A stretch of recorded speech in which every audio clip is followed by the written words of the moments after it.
The Tsavo National Park in Kenya is a land of extremes. Red earth stretches to the horizon, baobab trees stand like ancient monuments, and herds of elephants wander the savanna in slow, majestic processions. But the dry season pushes everything to its limits. The rivers shrink to trickles, and the waterholes, once lifelines, become treacherous pits of mud. One blistering afternoon, as the sun blazed overhead, a young elephant calf followed its mother down to a shrinking pool. Its ears flapped nervously, dust caking its small frame. Curious and restless, it stepped too close to the soft rim. The ground gave way. With a startled trumpet, the calf tumbled into the deep mud. The more it struggled, the deeper it sank. Its legs flailed uselessly, its cries splitting the air like a siren. Soon only its head and trunk were visible above the muck. Its desperate calls echoed across the dry plains, carrying farther than the calf itself could travel. Far across the red earth, 5 lionesses lay in the shade of a thorn bush. Their flanks rose and fell with shallow breaths, their ribs stark against their golden coats. Hunger had sharpened them. For 3 nights their hunts had failed. Zebras outran them, buffalo turned on them, and gazelles slipped into the bush. Then came the cry. All 5 lifted their heads. Ears pricked, eyes narrowed, a sound of distress, pure and raw. They rose in unison, stretching lean muscles, and set out across the plain, their tails flicking with anticipation. They moved like shadows, paws soundless on the baked earth. As the cries grew louder, they quickened. At last, through the haze, they saw it, a calf mired in mud, alone, floundering, a gift from desperation. The lionesses fanned out, circling the waterhole. Their throats rumbled low growls. Hunger outweighed caution. The leader, a scarred female with torn ears, lunged first. She leapt onto the mud bank, claws scraping, teeth snapping at the calf's hindquarters. The calf screamed, thrashing its trunk, splattering mud in wild arcs. Another lioness darted from the side, claws raking the calf's back. The trapped little elephant buckled, its strength draining fast. The 5 lionesses attacked in rhythm, one leaping, another retreating, testing the calf's defenses. The mud pinned it down, giving them the advantage. Each time the calf tried to rise, its legs sank deeper. Its cries weakened, its eyes rolled with terror. The predators sensed victory, but across the savanna, elephants do not ignore their own. Miles away, a herd of elephants was moving through the scrub, led by a matriarch older than 50 years.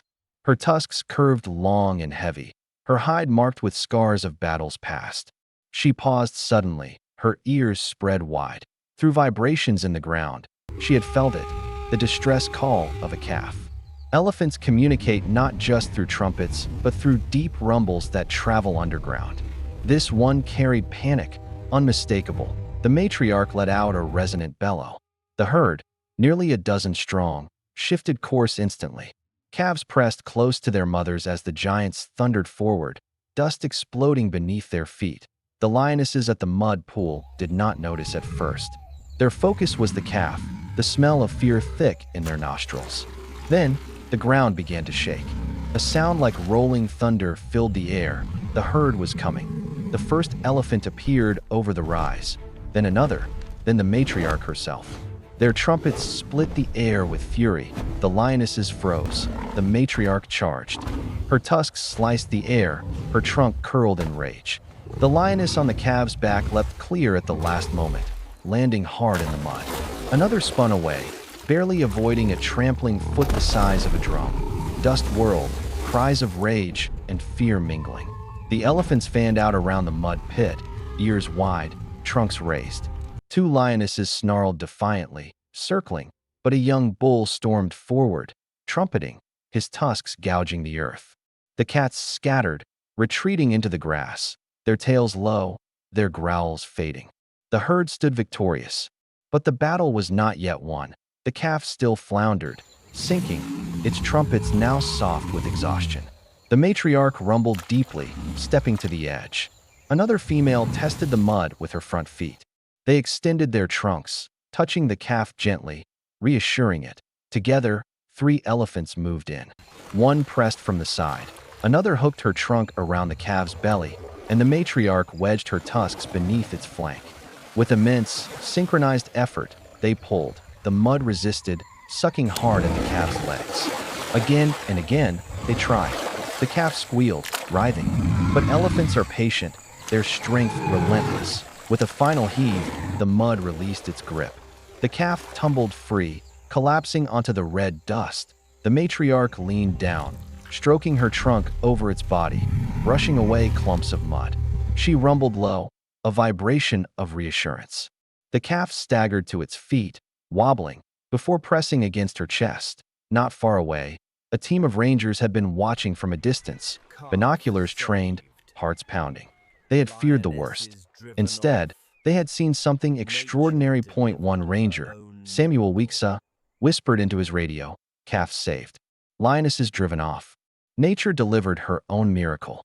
His partner, Dr. Miriam Gathu, the park veterinarian, wiped her eyes. They chose life.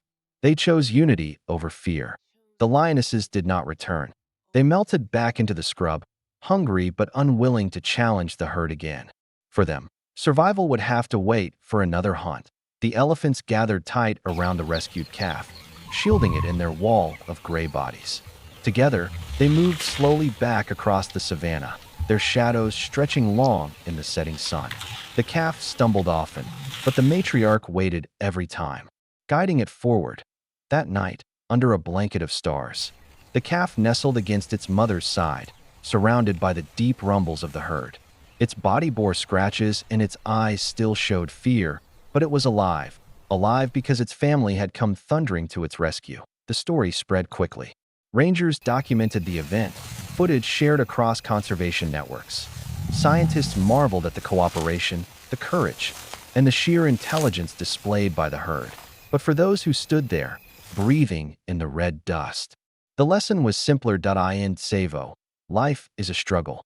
Lions hunt, elephants endure, and survival is never guaranteed. Yet sometimes, in the face of desperation, the unthinkable happens.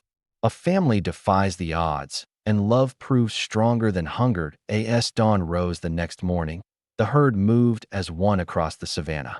The rescued calf walked in their center, ears flapping, trunk swinging clumsily, the red dust still clinging to its hide. Behind them, 5 lionesses prowled the horizon, eyes watchful, stomachs empty.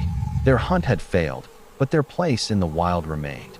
For predators and prey, the balance endures. But on that day, on the red earth of Tsavo, the balance tipped toward life. And that is the miracle that those who witnessed it will never forget.